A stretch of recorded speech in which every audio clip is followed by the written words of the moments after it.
Hello friends, नमस्कार दोस्तों। आज का वीडियो कंप्यूटर के टॉप 25 मल्टीपल चॉइस क्वेश्चन पर रिलेटेड है।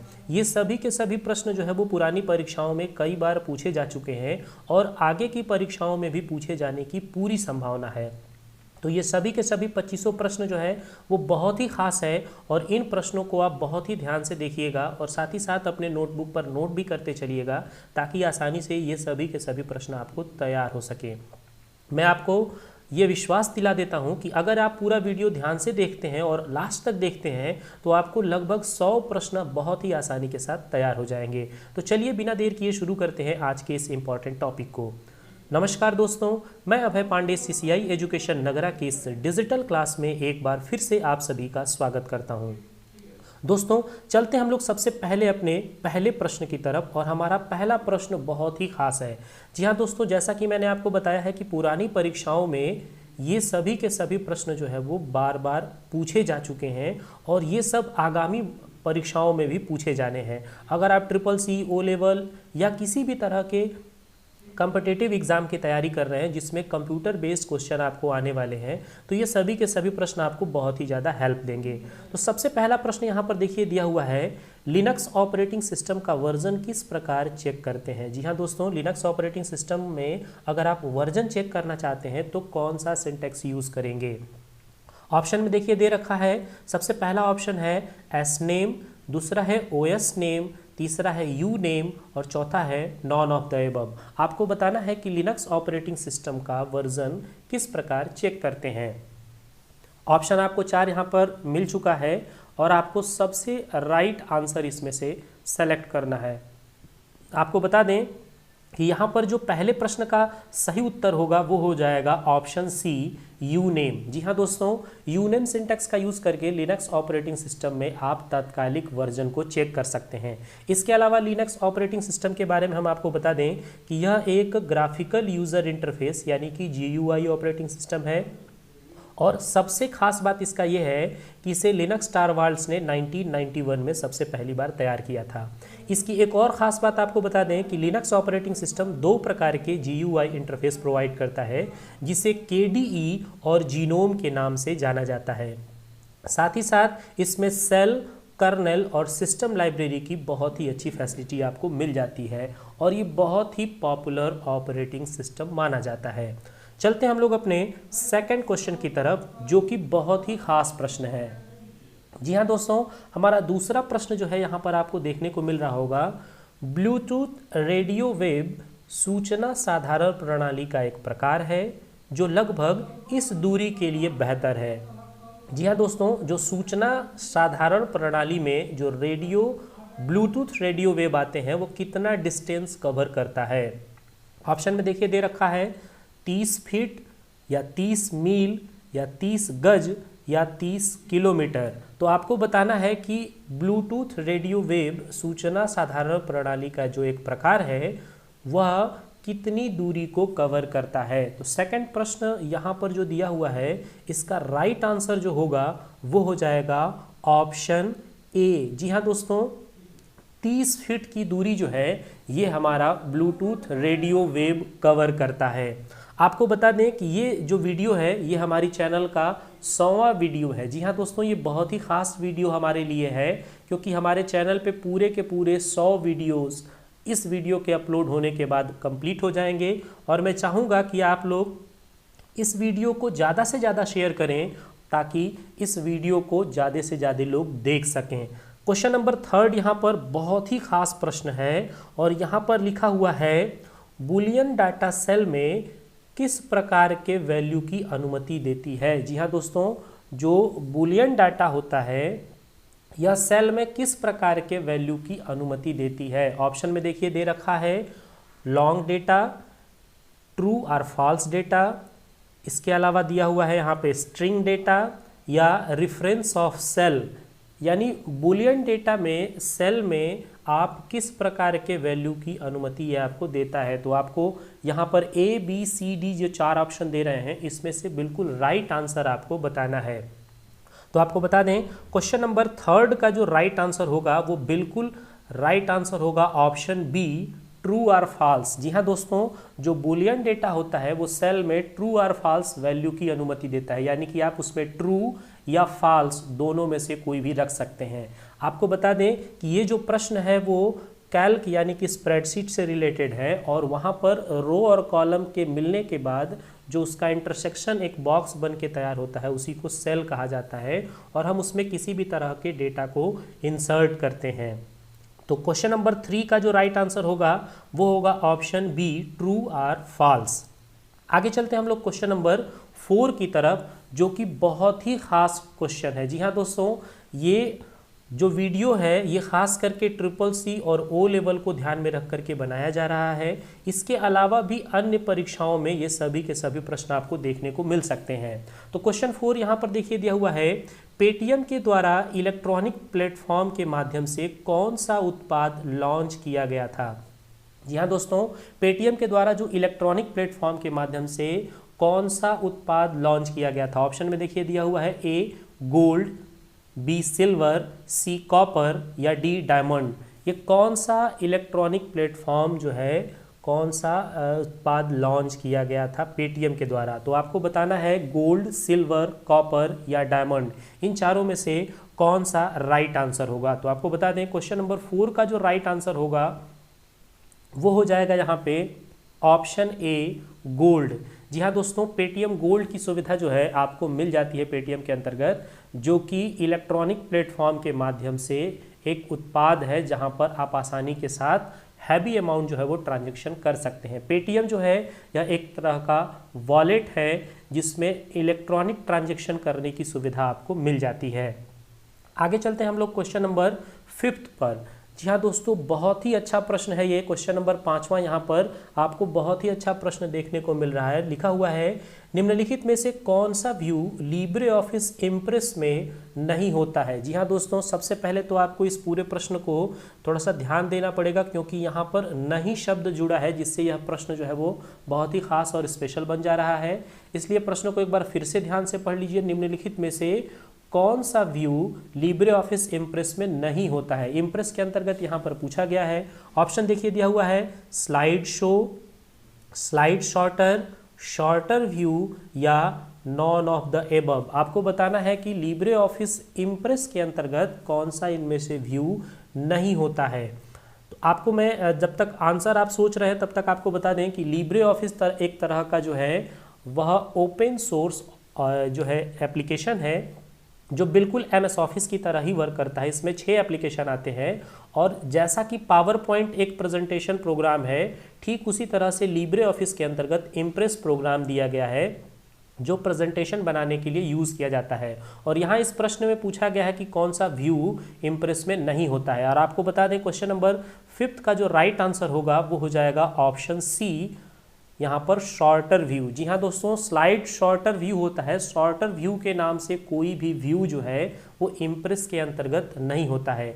एक खास बात आपको और बता दें, जो इम्प्रेस से रिलेटेड बार बार प्रश्न पूछा जाता है वो ये है कि इम्प्रेस की जो जूमिंग होती है वो इसमें बहुत ही ज़्यादा स्पेशल दिया हुआ है। आपको बता दें कि इम्प्रेस की जो सबसे मिनिमम जूमिंग होती है, यानी सबसे कम जो जूमिंग होती है वो 5% होती है, जबकि सबसे ज़्यादा जूमिंग जो होती है वो 3000% होता है। और आपको बता दें कि इम्प्रेस के अंतर्गत अगर आप अपने स्लाइड को प्ले करना चाहते हैं तो F5 शॉर्टकट का यूज़ करते हैं। तो ये इस प्रश्न से रिलेटेड कुछ और भी खास प्रश्न थे। आशा करता हूँ कि ये सारी जानकारियाँ भी आपको और भी अच्छा मिल रहा है और आपको और भी अच्छा लगेगा। आगे चलते हैं हम लोग क्वेश्चन नंबर 6 के तरफ, और बहुत ही अच्छा प्रश्न है। निम्न में से कौन CPU मेमोरी के रूप में जानी जाती है। जी हाँ दोस्तों, यहाँ पर जो नीचे मेमोरीज के नाम दिए हुए हैं, निम्न में से कौन मेमोरी CPU मेमोरी के रूप में जानी जाती है। ऑप्शन है कैश मेमोरी, ब्लू रे डिस्क, हार्ड डिस्क या फिर रजिस्टर मेमोरी। कौन सी ऐसी मेमोरी है जो CPU मेमोरी के रूप में जानी जाती है। तो यहाँ पर आपको बता दें क्वेश्चन नंबर 6 का जो राइट आंसर होगा वो हो जाएगा ऑप्शन डी, रजिस्टर मेमोरी। जी हाँ दोस्तों, जो रजिस्टर मेमोरी होती है वो CPU मेमोरी के लिए पहले से ही फिक्स्ड होती है।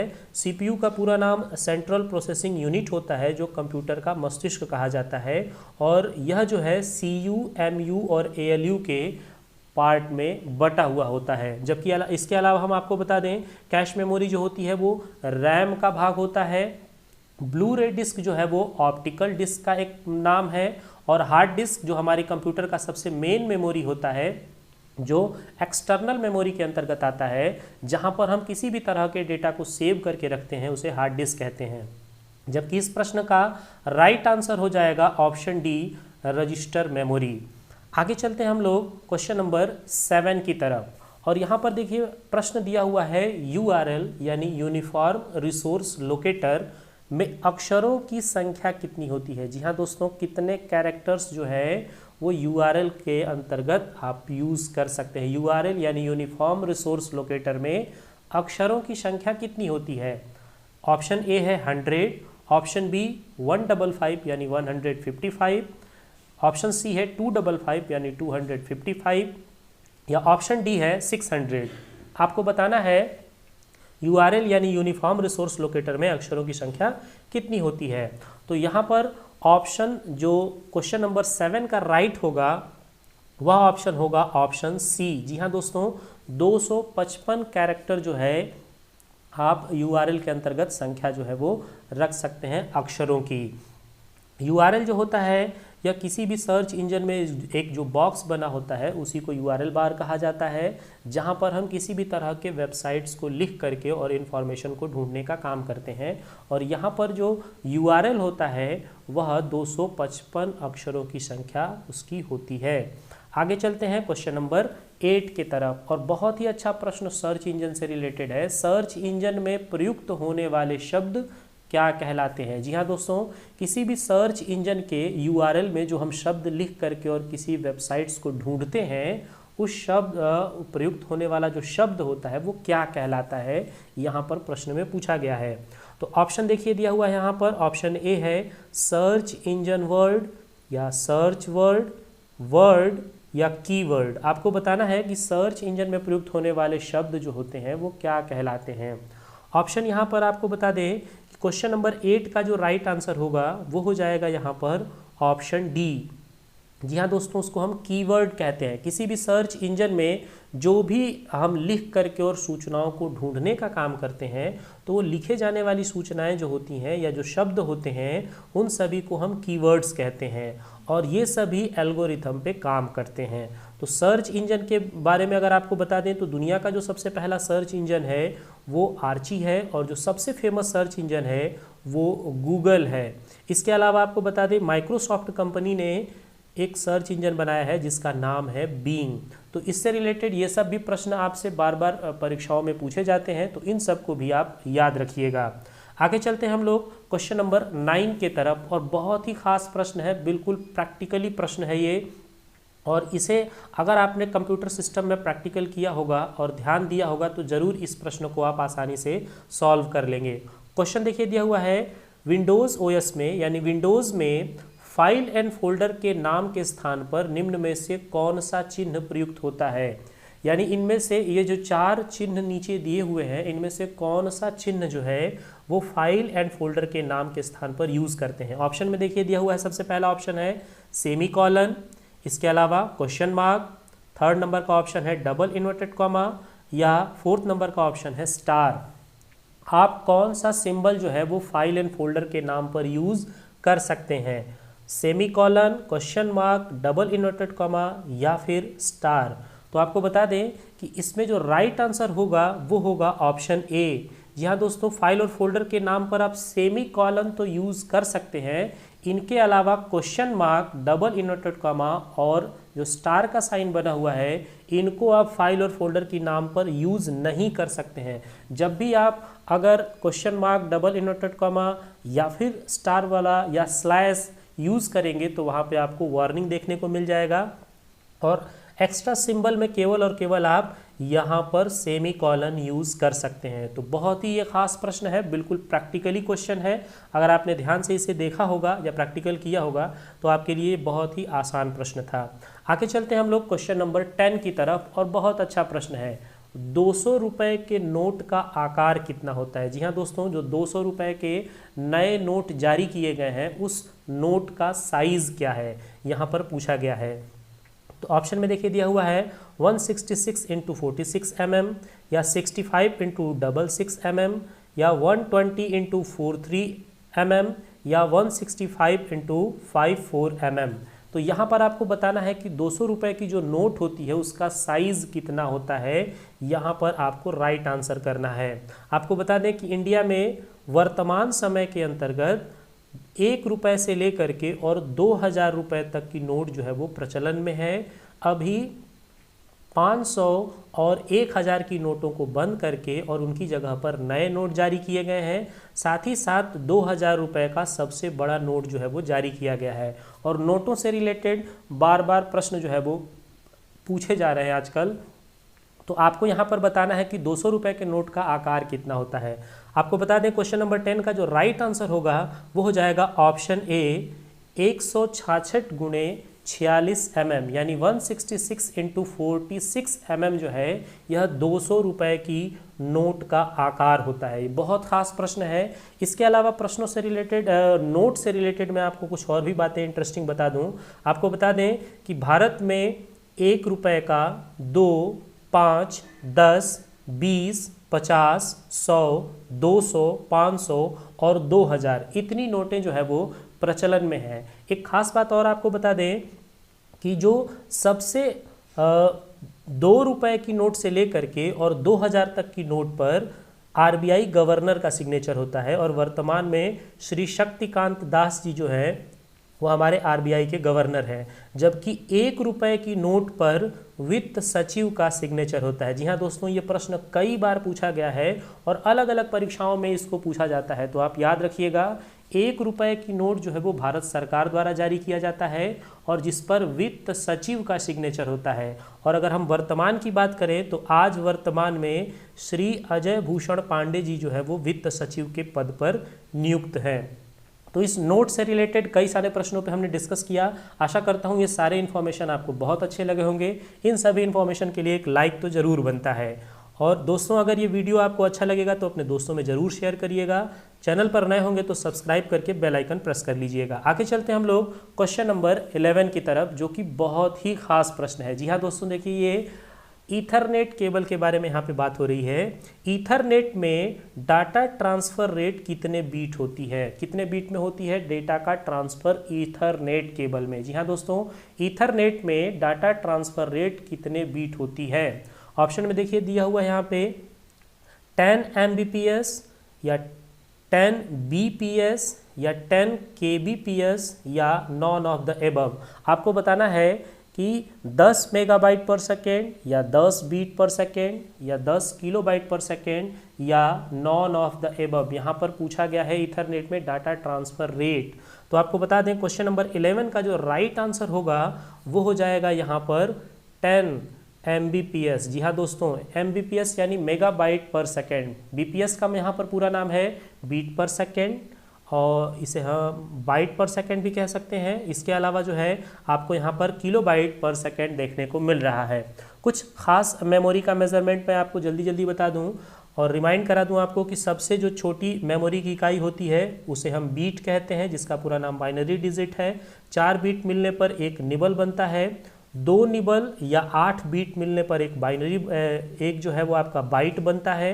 1024 बाइट मिलने पर एक केबी के बाद फिर MB, फिर GB, फिर TB। इस तरह से मेमोरी की मेज़रमेंट को मापा जाता है। और सबसे बड़ी जो मेमोरी मेज़रमेंट यूनिट होती है उसे जियो बाइट के नाम से जाना जाता है। तो यहाँ पर क्वेश्चन नंबर 11 जो है आपका पूरी तरह से तैयार हो चुका है। आगे चलते हैं हम लोग क्वेश्चन नंबर 12 की तरफ, जो कि बहुत ही खास प्रश्न है। निम्न में से किस क्षेत्र में वर्चुअल रियलिटी का प्रयोग नहीं किया जाता है? जी हाँ दोस्तों, प्रश्न एक बार फिर से ध्यान से पढ़ लीजिए। निम्न में से किस क्षेत्र में वर्चुअल रियलिटी, इसको शॉर्ट फॉर्मेट में VR लिखा जाता है। तो आप कंफ्यूज नहीं होइएगा, अगर VR लिखा हुआ आपको मिलेगा तो आप समझिएगा वर्चुअल रियलिटी यानी आभासी दुनिया ये होता है और इसका प्रयोग कहाँ नहीं होता है। ऑप्शन में देखिए दिया हुआ है। ऑप्शन ए है आर्किटेक्चर, एजुकेशन, सर्जरी या पोस्ट ऑफिस। कहाँ पर वर्चुअल रियलिटी का यूज़ नहीं होता है ये आपको बताना है। तो आपको बता दें आर्किटेक्चर सेक्टर में तो इसका बहुत ही ज़्यादा यूज़ किया जाता है वर्चुअल रियलिटी का। एजुकेशन में भी इसको बहुत ज़्यादा यूज़ किया जाता है। और सर्जरी तो आजकल खास वर्चुअल रियलिटी पर ही यूज़ किया जा रहा है, वर्चुअल रियलिटी का उसमें बहुत ज़्यादा यूज़ हो रहा है। यानी पोस्ट ऑफिस एक ऐसा ऑप्शन रह गया है जहां पर वर्चुअल रियलिटी यूज़ नहीं होता है, और यही यहां का राइट आंसर हो जाएगा। जी हाँ दोस्तों, वर्चुअल रियलिटी का प्रयोग पोस्ट ऑफिस में अभी तक नहीं होता है। आगामी कुछ वर्षों में या कुछ दिनों में शायद हो जाए, लेकिन वर्तमान में अभी वर्चुअल रियलिटी का प्रयोग पोस्ट ऑफिस में नहीं होता। इसके अलावा आर्किटेक्चर, एजुकेशन और सर्जरी में इसका बहुत ज़्यादा प्रयोग किया जाता है। आगे चलते हैं हम लोग क्वेश्चन नंबर 13 के तरफ। बहुत ही अच्छा प्रश्न है, परम युवा 2 क्या है? यहाँ दोस्तों एक नाम दिया हुआ है परम युवा 2, ये क्या है? Indian super computer, web browser, search engine या मोबाइल ऐप? आपको बताना है कि परम युवा 2 जो है वो क्या है। ऑप्शन जल्दी से एक बार फिर रिपीट कर दें, Indian super computer, web browser, search engine या मोबाइल ऐप। तो आपको बता दें कि परम नाम की सीरीज़ जो है वो इंडिया में चल रही है। परम 1 था, परम 2 भी आ चुका है, और जो इंडिया का सुपर कंप्यूटर है, जी हाँ दोस्तों, इसका राइट आंसर क्वेश्चन नंबर 13 का होगा option A, Indian super computer. Bharat का सुपर कंप्यूटर जो है वो परम युवा के नाम से आजकल आया हुआ है, जो परम युवा 2 है। ये ना तो वेब ब्राउज़र है, ना ही सर्च इंजन है, और ना ही मोबाइल ऐप है। क्वेश्चन नंबर 13 का राइट आंसर हो जाएगा इंडियन सुपर कंप्यूटर। आपको बता दें कि सीडैक कंपनी ने सबसे पहली बार इंडिया में सुपर कंप्यूटर बनाने का सिलसिला शुरू किया था, और 2018 में भारत का सबसे शक्तिशाली प्रत्यूष नामक सुपर कंप्यूटर जो है वो लॉन्च किया गया था। अभी अगर हम वर्तमान की बात करें तो जापान का जो सबसे शक्तिशाली सुपर कंप्यूटर है उसे दुनिया का सबसे शक्तिशाली सुपर कंप्यूटर कहा जाता है, जिसका नाम है फुगाकू। उसके पहले, फुगाकू के पहले, अमेरिका का सुमित जो था सुपर कंप्यूटर, वह दुनिया का सबसे शक्तिशाली सुपर कंप्यूटर था। सुपर कंप्यूटर सबसे शक्तिशाली सुपर कंप्यूटर यानी कि कंप्यूटर के क्षेत्र में कंप्यूटर माना जाता है।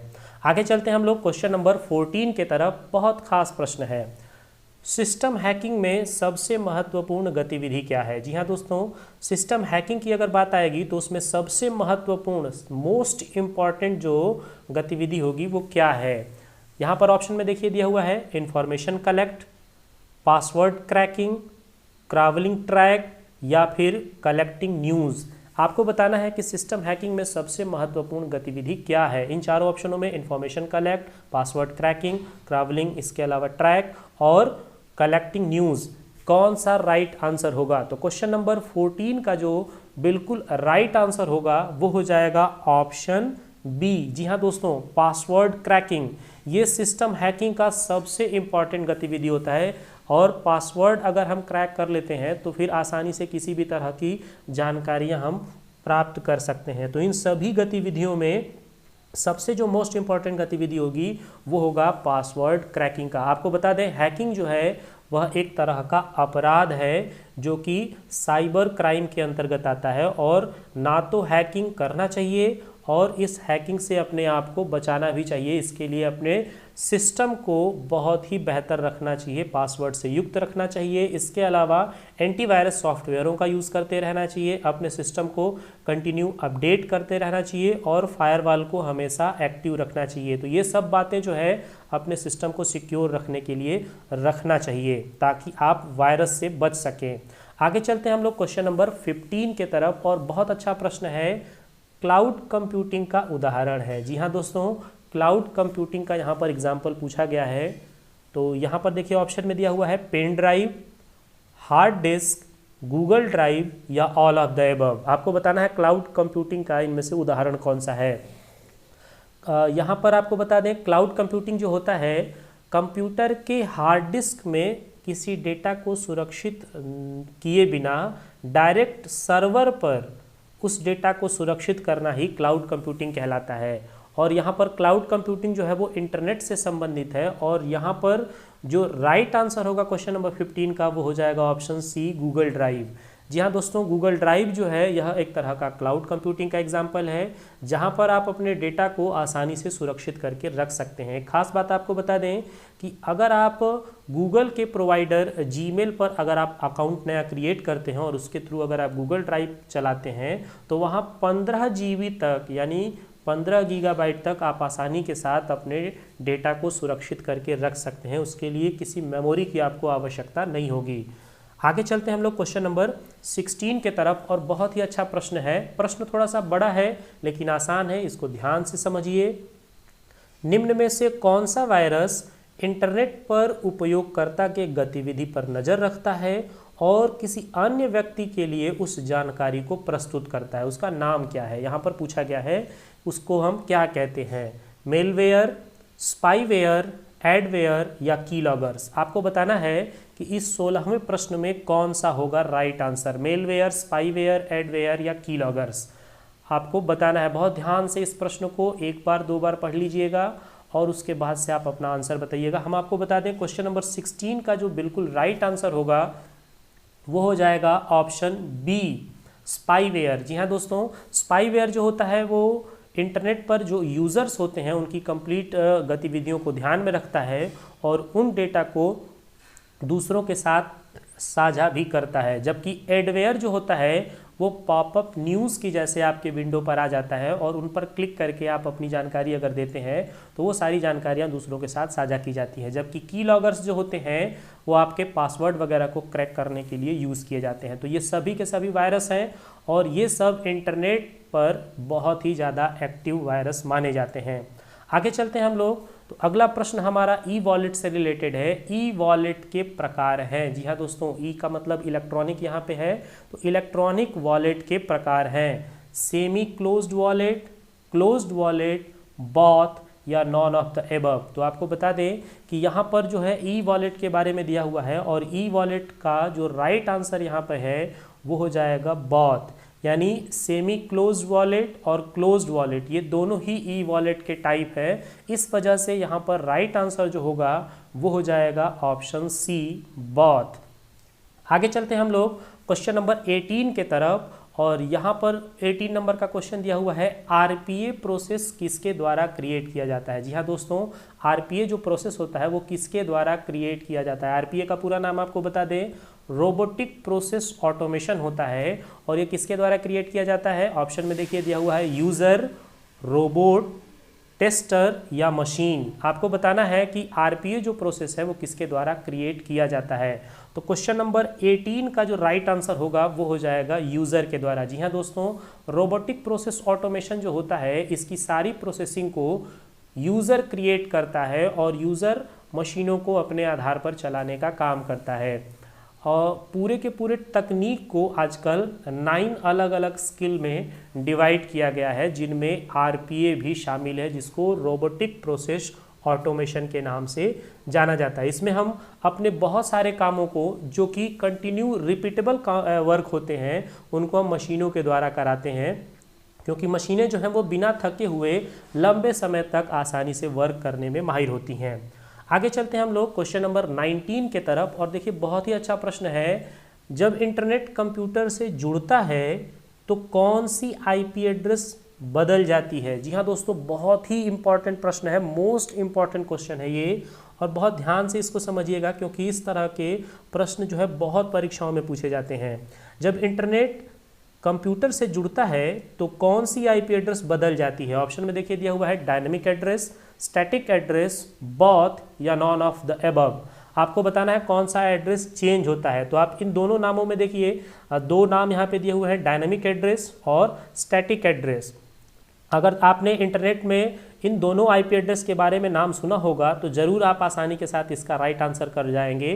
क्वेश्चन नंबर 19 का जो बिल्कुल सही आंसर है वो हो जाएगा ऑप्शन ए, डायनामिक एड्रेस। जी हाँ दोस्तों, डायनामिक एड्रेस जो होता है वो चेंजेबल एड्रेस होता है। इस वजह से जब इंटरनेट से कंप्यूटर जुड़ता है तो वो एड्रेस चेंज हो जाता है, जबकि स्टैटिक एड्रेस जो होता है वो नॉन चेंजेबल होता है, यानी कि उसमें कोई भी बदलाव नहीं होता है। तो क्वेश्चन नंबर 19 का जो राइट आंसर होगा वो यहाँ पे हो जाएगा ऑप्शन ए, डायनामिक एड्रेस। दोस्तों आपको एक बार और बता दें कि ये हमारे चैनल का 100वां वीडियो है, यानी कुल टोटल 100 वीडियो जो है इस वीडियो के अपलोड होने पर हमारे चैनल पर हो चुका है। वीडियो अगर आपको अच्छा लगेगा तो इसको ज़रूर लाइक करिएगा और अपने दोस्तों में शेयर करिएगा, और चैनल पर नए होंगे तो रेड कलर के बटन को प्रेस करके चैनल को सब्सक्राइब कर लीजिएगा और साथ ही साथ बेल आइकन भी प्रेस कर लीजिएगा। अगर आपने यहाँ तक वीडियो देखा है तो ज़रूर वीडियो को लाइक करके उसके बाद ही जाइएगा। आगे चलते हैं हम लोग क्वेश्चन नंबर 20 के तरफ। और देखिए प्रश्न दिया हुआ है, निम्न में से ईथरनेट का प्रयोग किसमें किया जाता है। जी हाँ दोस्तों, ईथरनेट का हम यूज़ कहाँ पर करते हैं, यह प्रश्न जो है यहाँ पर पूछा गया है। ऑप्शन में दिया हुआ है लैन, मैन, वैन या पैन। इनमें से हम किसके अंतर्गत जो है ईथरनेट का यूज़ करते हैं। इनका हम पूरा नाम बता दें। लैन का पूरा नाम है लोकल एरिया नेटवर्क, मैन का मेट्रोपॉलिटन एरिया नेटवर्क, वैन का वाइड एरिया नेटवर्क और पैन का होता है पर्सनल एरिया नेटवर्क। इन चारों में से किस में हम ईथरनेट का यूज़ करते हैं। तो क्वेश्चन नंबर 20 का जो राइट आंसर होगा वो हो जाएगा option A, local area network. ये लोकल एरिया नेटवर्क जो होता है वो ईथरनेट का सबसे ज़्यादा यूज़ करता है। तो यहाँ पर क्वेश्चन नंबर 20 का जो राइट आंसर होगा वो हो जाएगा ऑप्शन ए, लैन। आगे चलते हैं हम लोग क्वेश्चन नंबर 21 की तरफ। बहुत ही खास प्रश्न है, ट्रू फॉल्स से रिलेटेड है। व्हाट्सएप में ब्रॉडकास्ट ग्रुप बनाई जा सकती है, यह आपसे प्रश्न पूछा गया है, ट्रू है या फॉल्स है। यानी पूछा गया है कि क्या व्हाट्सएप में ब्रॉडकास्ट ग्रुप बनाई जा सकती है, ट्रू या फॉल्स। तो आपको बता दें कि व्हाट्सएप में ब्रॉडकास्ट ग्रुप बनाई जा सकती है। ये सेंटेंस जो है वो पूरी तरह से ट्रू है, यानी कि 21 का जो राइट आंसर होगा वो हो जाएगा ट्रू। जल्दी से हम आपको व्हाट्सएप के बारे में बता दें तो व्हाट्सएप जो है वो इंस्टेंट मैसेजिंग का सबसे बड़ा एग्जाम्पल है, जहां पर दो प्रकार के ग्रुप बनाने की आपको सुविधा मिलती है। एक नॉर्मल ग्रुप होता है और दूसरा होता है ब्रॉडकास्ट ग्रुप। नॉर्मल ग्रुप या फिर ब्रॉडकास्ट ग्रुप, किसी भी तरह का आप अगर ग्रुप बनाते हैं तो उसमें 256 यानी 256 मेंबर को आप यूज़ कर सकते हैं, यानी ऐड कर सकते हैं। और आपको बता दें कि ब्रॉडकास्ट ग्रुप जो होता है इसमें जुड़े हुए सभी लोगों को ये नहीं पता चलता कि वो किसी ग्रुप में है, यानी कि यह केवल क्रिएट करने वाला पर्सन ही अपने मोबाइल फ़ोन में यूज़ करता है। किसी एक ही मैसेज को अगर एक साथ कई लोगों को सेंड करना हो तो उस कंडीशन में ब्रॉडकास्ट ग्रुप बहुत ही ज़्यादा हेल्प करता है।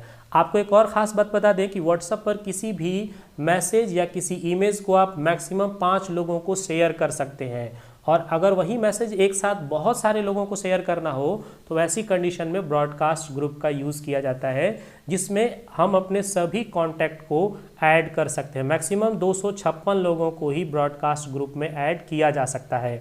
आगे चलते हैं तो यहाँ पर 22 नंबर का क्वेश्चन बहुत ही अच्छा प्रश्न है। ये फेसबुक के बारे में है। प्रश्न पूछा गया है, फेसबुक पर फ्रेंड बनाने की अधिकतम सीमा कितनी होती है, 4000, 5000, 6000 या फिर 7000। यानी फेसबुक पर आप कितने फ्रेंड अधिकतम बना सकते हैं। तो इसका राइट आंसर हो जाएगा ऑप्शन बी। बहुत फेमस है ये, 5000 मित्र जो है वो आप फेसबुक पर बना सकते हैं। आपको एक और बात बता दें, आजकल बहुत ज़्यादा परीक्षाओं में पूछा जा रहा है, वो ये पूछा जा रहा है कि फेसबुक पर जब भी हम किसी पोस्ट को लाइक करते हैं तो कौन सा सिंबल होता है, वो थंब अप का या थंब डाउन का, हैंड अप का या हैंड डाउन का। तो आपको बता दें जब भी आप किसी पोस्ट को लाइक करते हैं तो थंब अप का सिंबल बनता है, जबकि पोस्ट को डिसलाइक करते हैं तो आपको थंब डाउन का सिंबल बना हुआ देखने को मिल जाता है। और अगर आपको भी यह वीडियो अच्छा लगेगा तो YouTube पर भी आपको थंब अप का एक सिंबल दिख रहा होगा, जिस पर जैसे ही आप प्रेस करेंगे तो वीडियो हमारा लाइक हो जाएगा। आगे चलते हैं हम लोग क्वेश्चन नंबर 23 के तरफ। और बहुत अच्छा प्रश्न है, फायरवॉल का प्रयोग क्यों किया जाता है। जी हाँ दोस्तों, फायरवॉल का यूज़ क्यों किया जाता है। अगर आपने थोड़ी देर पहले वीडियो को ध्यान से देखा होगा तो मैंने इस प्रश्न पर डिस्कस कर दिया था। मुझे नहीं पता था कि ये भी प्रश्न यहाँ पर आने वाला है, तो यहाँ पर मैंने डिस्कस इसको पहले से ही ऑलरेडी कर दिया है। तो अगर आपने ध्यान से सुना होगा तो बहुत ही आसानी के साथ इसका आंसर आप दे देंगे। ऑप्शन देखिए क्या दिया हुआ है, network connection, security, store IP address या नॉन ऑफ द एबव। तो फायरवॉल का यूज़ क्यों किया जाता है, ऑप्शन यहाँ पर network connection, security, store IP address या नॉन ऑफ द एबव दिया हुआ है। तो आपको बता दें कि क्वेश्चन नंबर 23 का जो राइट आंसर होगा वो हो जाएगा ऑप्शन बी, सिक्योरिटी। जी हाँ दोस्तों, सिक्योरिटी के लिए फायरवॉल को हमेशा इनेबल रखा जाता है और ये सिक्योरिटी पर्पस के लिए ऑपरेटिंग सिस्टम में दिया गया होता है। आगे चलते हैं हम लोग क्वेश्चन नंबर 24 की तरफ। बहुत ही अच्छा प्रश्न है, विंडो के साथ अगर हम आई शॉर्टकट की का प्रयोग करते हैं तो क्या होता है। जी हाँ दोस्तों, विंडो प्लस आई शॉर्टकट की का प्रयोग क्यों किया जाता है। यहाँ पर ऑप्शन में देखिए दिया हुआ है, file explorer, Windows explorer, setting या फिर डेस्कटॉप, किसके लिए हम विंडो आई शॉर्टकट का यूज़ करते हैं। तो बहुत ही खास प्रश्न है, शॉर्टकट से भी रिलेटेड आपको प्रश्न जो है वो परीक्षाओं में देखने को मिल सकते हैं या फिर फुल फॉर्म वगैरह देखने को मिल सकते हैं। तो यहाँ पर शॉर्टकट पूछा गया है विंडो प्लस आई।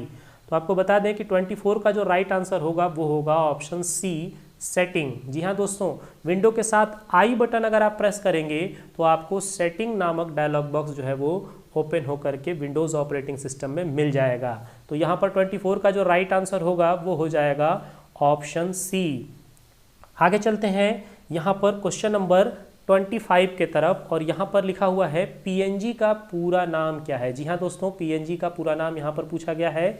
ऑप्शन में देखिए दिया हुआ है पोर्टेबल नेटवर्क ग्राफिक्स, या portable net graphics, portable network game, या फिर परमानेंट नेटवर्क ग्राफिक। आपको बताना है पीएनजी का पूरा नाम क्या है। तो बिल्कुल राइट आंसर जो पीएनजी का होगा वो हो जाएगा पोर्टेबल नेटवर्क ग्राफिक्स। जी हाँ दोस्तों, ऑप्शन ए जो है वह यहाँ पर बिल्कुल ही सही हो जाएगा।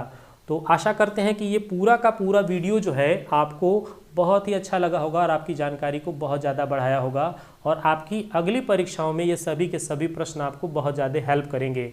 वीडियो अच्छा लगा होगा तो वीडियो को लाइक करिएगा, अपने दोस्तों में शेयर करिएगा और ज़्यादा से ज़्यादा कमेंट करिएगा, ताकि इस तरह के इंटरेस्टिंग वीडियो हम आपके लिए लाते रहें। मिलते हैं अगले कुछ खास वीडियो में, तब तक के लिए थैंक यू फ्रेंड्स, जय हिंद।